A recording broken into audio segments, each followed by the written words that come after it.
जी नमस्कार, स्वागत आप सभी का धन्वंतरि के यूट्यूब चैनल पर। मेरा नाम रोहित वैद्वान, आप हैशटैग बच्चा पार्टी। कई दिनों से एक सवाल बना हुआ है, क्योंकि टीजीटी और पीजीटी और एचएम के पेपर में एक सवाल आया कि टाइम टेबल कौन सा पीरियड कब होना चाहिए, केवीएस में किस आधार पर। केवीएस नहीं मतलब किसी भी जगह आप पूछते हैं, तो क्योंकि हमने कहा था कि आधार आपका एनआईएस इग्नोर वहीं से होता है, तो आप सवाल तो आपको कोई ऑथेंटिक जवाब नहीं मिला होगा। तो पहले मैं आपको ऑथेंटिक जवाब दे देता हूँ, उसके बाद आप इस पे वीडियो को अगर पसंद आए तो लाइक शेयर सब्सक्राइब कर दीजिएगा अपने दोस्तों तक, ताकि उनके को इन्फॉर्मेशन, क्योंकि ये नौकरी है हमारी और इसी आधार पर मैं आपके सामने। तो मैं पहले बता दूं, ये है, देखिए मेरे बच्चे, जब आप एनआईएस के नोट्स पढ़ते हैं तो वहाँ पर जो principle of time table in construction आता है, तो उसमें बताया जाता है कि टाइम टेबल जो रियली ना एक कॉम्प्लिकेटेड चीज़ होती है किसी भी स्कूल को बनाने के लिए। उसमें टाइप ऑफ स्कूल्स आ जाते हैं, उसमें डिपार्टमेंटल की कुछ रेगुलेशंस आ जाती हैं, कौन सा पीरियड कब रखना है, लेंथ क्या है, अमाउंट ऑफ टाइम आपके पास कितना अवेलेबल है, जो कि हमने अपने उसमें पढ़ा था टाइम, जब हम unit plan time table class school calendar पढ़ रहे थे। तो कुछ इश्यूज आते हैं, उसी आधार पर जब देखते हैं तो रिलेटिव इंपॉर्टेंस डिफिकल्टी क्या होता है, तो ये मैंने आपको उसमें भी पढ़ाया था। किसमें पढ़ाया था? हमारे जब स्कूल कैलेंडर वाली टाइम टेबल की क्लास थी उसमें मैंने समझाया। बट यहाँ क्योंकि अलग से सवाल है, तो यहाँ कुछ चीज़ें हैं, अब आप इसमें नहीं समझ पाते और ये सिर्फ आपको इंग्लिश में मिलता, तो मेरी तरफ से ये चीज़ें बिल्कुल आपको हिंदी में ऑर्गेनाइज। देखिए, Monday is the only warming up day and Saturday is पर the worst day. So subject like English regional language, ये आप इसे पढ़ेंगे तो आपको शायद ये समझ में ना आए। तो चलिए मैं आपकी मदद कर देता हूँ इसको आसान करने में, और ये रही आपकी आसानी।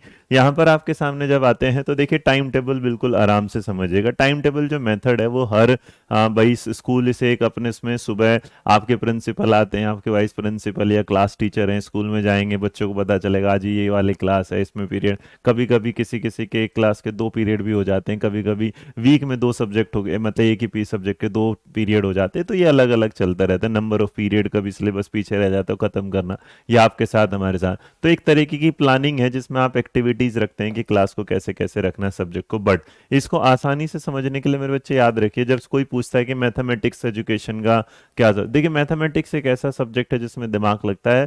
और जब आप एनयूएस पढ़ते हैं, इग्नू पढ़ते हैं, तो उसमें आप पाते हैं कि कभी भी पहला जो पीरियड हो सकता है वो मैथ का नहीं होगा, ये ध्यान रखिएगा।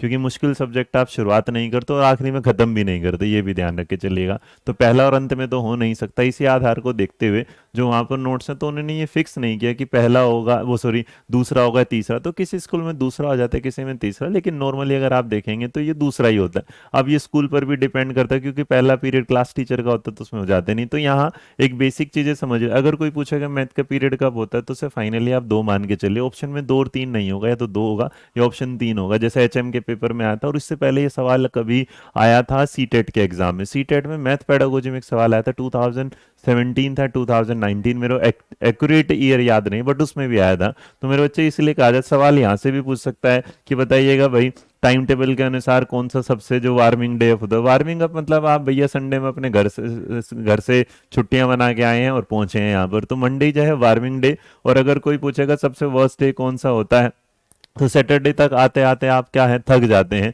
और अगर थक जाते हैं, इसलिए सबसे खराब दिन क्या माना जाता है? शनिवार। वैसे भी आप शनिवार को कुछ ज्यादा अच्छा मानते नहीं, तो ये भी सवाल बन सकता है कि मंडे क्यों, कौन सा डे वार्मिंग डे में आता है और कौन सा आता है सबसे वर्स्ट डे में। तो मंडे और सैटरडे के बीच ये बात याद रखिएगा। इसके अलावा अगर आप बात देखेंगे यहाँ, तो कुछ चीजें यहाँ बड़ी जानने वाली हैं कि सब्जेक्ट लाइक जो इंग्लिश होता है, रीजनल लैंग्वेज एंड मैथमेटिक्स, ये क्या होना चाहिए? Should be taught during the best period of the day. Best period of the day जो माने जाते हैं वो दूसरा और तीसरा माना जाता है। वो दूसरा और तीसरा है कि बच्चा इसमें ना सबसे ज्यादा एक्टिव रहता है और इसमें सब ज्यादा। इसी तरह अगर कोई पूछता है सिमिलरली सब्जेक्ट लाइक आर्ट आना, क्राफ्ट आना, राइटिंग आना, साइंस प्रैक्टिकल आना, ये वर्क ये रिक्वायर करते हैं लेस एनर्जी। इसका मतलब ये क्या होना चाहिए लास्ट में। अगर कोई पूछेगा शुरुआत में क्या होने, लास्ट में, तो ये दोनों जानकारी आपके सामने होगी। इसके आधार पर अगर आप देखेंगे यहाँ, तो it has been noted psychologically that the second and the third period of school day are the best even the work curve reach its highest period. तो आ गया ना कि दूसरा और तीसरा जो पीरियड होता है सबसे बढ़िया होता है,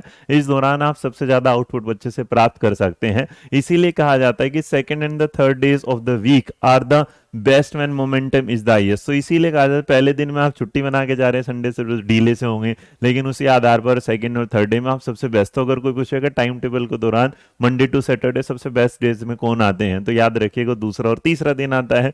और ये जानकारी के बाद ड्यूरेशन ऑफ पीरियड जो होता है, अगर कोई पूछेगा कि ड्यूरेशन ऑफ पीरियड फिक्स होती है, तो ये एज, फिजिकल एक्टिविटीज और सीजन के हिसाब से बदल दी जाती है। क्योंकि जहां बताया जाता है in summer period should be shorten during, है ना। तो याद रखिएगा समर का जो टाइम होता है, गर्मियों में जो टाइम होता है, सर्दियों की तुलना में अवधि क्या है, कम होनी चाहिए। तो आपसे पूछ लेगा कि विंटर में कम होना चाहिए या उसमें समर में कम होना चाहिए, हमेशा एक जैसा होना चाहिए। तो ये भी एक सवाल आपके सामने आ सकता है जानकारी के साथ। और बेटा similarly in the case of primary classes period should not be very long. क्यों नहीं बड़े होने चाहिए? क्योंकि बच्चा क्या है, थक जाएगा, छोटा नाजुक सा बच्चा है हमारा, टोना वोना सा, तो थक जाएगा, इसलिए वो भी यहाँ पर चेंज होगा। तो ये था भाई मेरी तरफ से टाइम टेबल के बारे में संपूर्ण जानकारी जो मैंने आपको दी है। अगर वीडियो पसंद आई है तो लाइक शेयर सब्सक्राइब करना ना भूलिएगा। बाकी ये हमारा टेलीग्राम चैनल का स्कैनर है, आप गूगल पे, पेटीएम, फोन पे किसी से भी स्कैन करिएगा, आप डायरेक्ट वहां पहुंच जाएंगे।